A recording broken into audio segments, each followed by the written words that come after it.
Hey, this is Dr. Marisa, women's hormone expert, author, and the host of the Essentially You podcast. And today, I am going to hook you up with 5 delicious, nutrient-dense dessert ideas that are designed to not spike your blood sugar.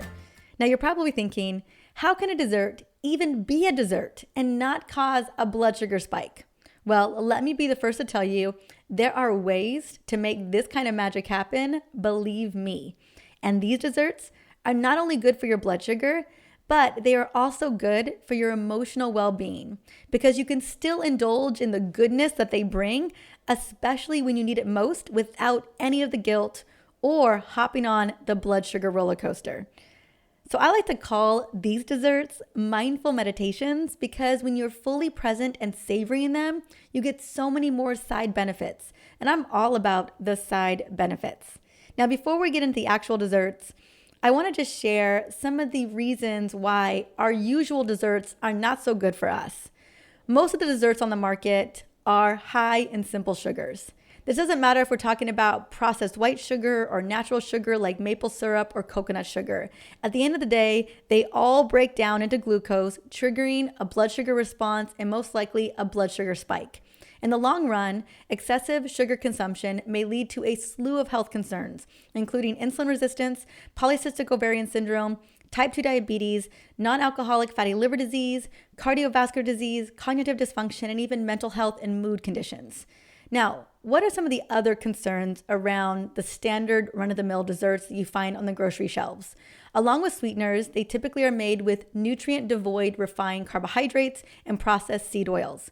Now, any food containing a large quantity of wheat-based flour, including both all-purpose white flour and whole wheat flour, is likely to spike your blood sugar because there is nothing opposing it. It just breaks down and hits the bloodstream very quickly. And then we've got processed seed oils. And honestly, don't even get me started. They are rancid, they are nasty, and they lead to a slew of issues, including system-wide inflammation and may contribute to insulin resistance. So here's just some of those reasons why we should really upgrade our desserts and our dessert options, not only when we're at the store, but also in our own home. So speaking of being in our own home, I want to share a few ways to up-level your dessert. So when you do treat yourself to something really delicious, try to eat a healthier, low-sugar alternative that incorporates beneficial nutrition like fiber and unsaturated fats. So what I recommend is preparing your own desserts at home because this is an excellent way to ensure that they aren't laden with unhealthy ingredients that you and I cannot pronounce. That is what we do. Like if we are going to make desserts, we make them at home. Obviously, we make them at home. And we know exactly what we are putting into those desserts so that we can really choose the healthiest ingredients out there. So here are a few guidelines for making desserts that are better for your metabolic health. And I love these guidelines, especially right now because we are stepping into the fall and winter season. And let me tell you, even I'm feeling inspired to start baking and making some super sexy desserts. So number 1, use lower carb, grain-free alternatives. Things like almond flour, cashew flour, and coconut flour, or a mix of these flours. There are so many different flourless recipes out there that use nutrient-rich ingredients like beans and, again, the grain-free flours that I mentioned earlier. Next, do your best to find recipes that opt out of table sugar, brown sugar, honey, molasses, agave, and maple syrup. A little is okay, but most recipes call for far too much. And oftentimes, you can get away, even if a recipe is calling for a half a cup or a cup of sugar or maple syrup, whatever it may be, you can probably get away with decreasing that amount or finding a recipe very similar that uses a different alternative. Next, I want you to consider avoiding synthetic artificial sweeteners as much as possible. I know it can be so tempting, especially with a lot of the keto desserts out there, to use Splenda or erythritol or xylitol, but some of these can be super inflammatory and really cause gut distress. So figure out which ones work best for you and maybe just work on limiting them as much as possible. Now, there are other non-nutritive sweeteners out there like allulose, monk fruit, and stevia that also don't appear to spike blood sugar levels. But again, when it comes to using these, we use them sparingly in my house because I always want to work with whole food sweeteners. Usually dates, unsweetened applesauce, and bananas are often the things that we'll turn to first. Or we've just gotten really okay with things not being as sweet as they used to be. That's really kind of the name of the game in my house.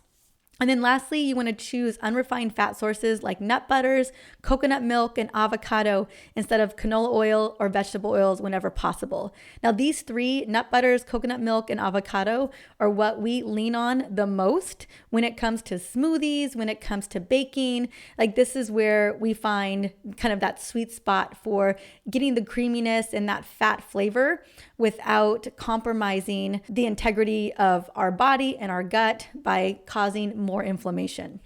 Okay, so now that you've got some of my guidelines, and what I love so much about the internet today is that if you want to go Google, low carb, grain-free, dairy-free pumpkin muffins, they are there, right? If you want to find a low carb or low sugar, grain-free, dairy-free, peanut butter brownie recipe, it's there, right? We can up level all of our dessert options, and the substitutes are often in our pantry or in our refrigerator.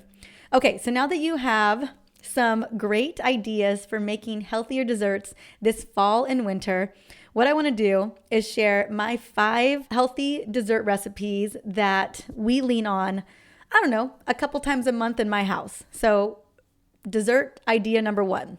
This is probably my favorite dessert because it requires no cooking or anything from me. And that is some sexy chocolate that's gluten-free, dairy-free, refined sugar-free, along with no yucky added ingredients.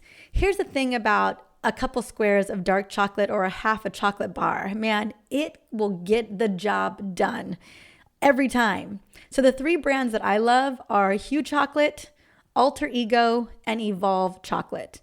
Now, my personal favorites, I'm going to get real specific with you, is I love the Hue Chocolate cashew bars.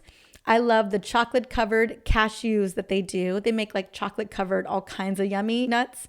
And they also make Hue gems, which I absolutely love to make a really yummy, healthy hot chocolate recipe with. I use it as baking chocolate. Again, there's a lot of different things that you can do with the gems. You can also just eat them with a little bit of almond butter. That works too.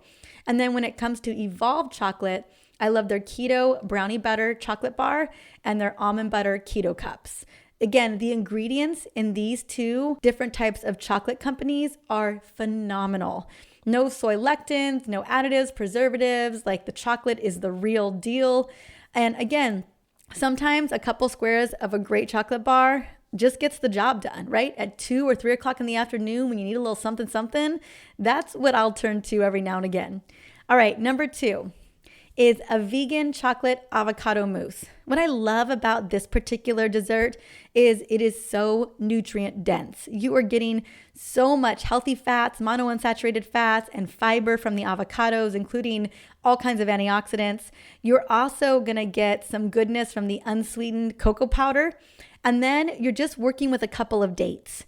And those dates spread across the mousse really breaks down to very little sugar. I always start with 2 dates, work up to 3 or 4 depending on the sweetness. But again, this recipe is delicious, it's easy to make, and it really handles that sweet tooth for you. Number 3, is dark chocolate covered strawberries or dark chocolate frozen raspberries. So what I do with the strawberries, obviously I do the Hue gems because they're just so great, but there's also great yummy baking chocolate out there that is semi-sweet, right? Just figure out the right dark chocolate for you. I would normally consider something above 77% dark chocolate, but if you can go even higher, go for it. Super easy to do this, right? You're just going to melt that chocolate down, dip the strawberries, and have them chill in the fridge. Or I am obsessed with raspberries. It's probably my favorite fruit, hands down, besides avocado. What I do is I buy fresh raspberries, I dip them in the same chocolate, and then I put them in the freezer.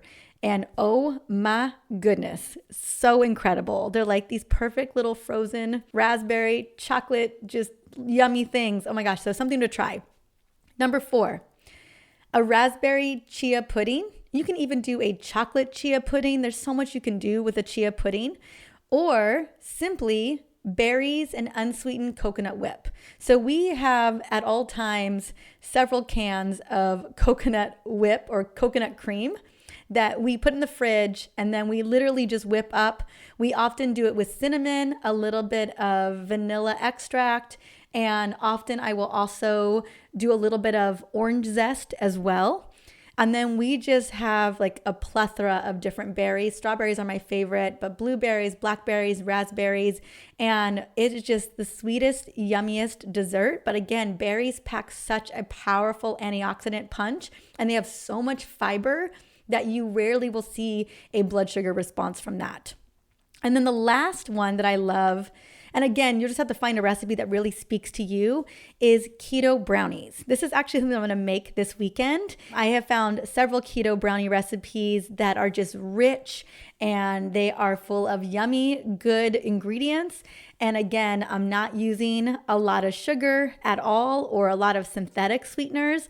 They are on the more of the chocolatey, dark chocolate side of things, but it's just something that I've gotten used to over the years. And so again, a good keto brownie recipe is the business. And one that I'm going to make this weekend actually has frozen raspberries on top to kind of add to the tartness. I'm just super excited to make these this weekend. And again, although I don't have the recipes inside of this shortie today, you can go and Google them super easy and just find the ones that really resonate with you. And I think like anything, especially like making desserts, just keep practicing and figuring out what works best for you. And I know that you're going to find just where you land on things in terms of it being desserty, but also being healthy at the same time. So if you're loving these dessert ideas today, be sure to subscribe to the show for more easy tips to heal your hormones and upgrade your health. Until the next episode, have an amazing day.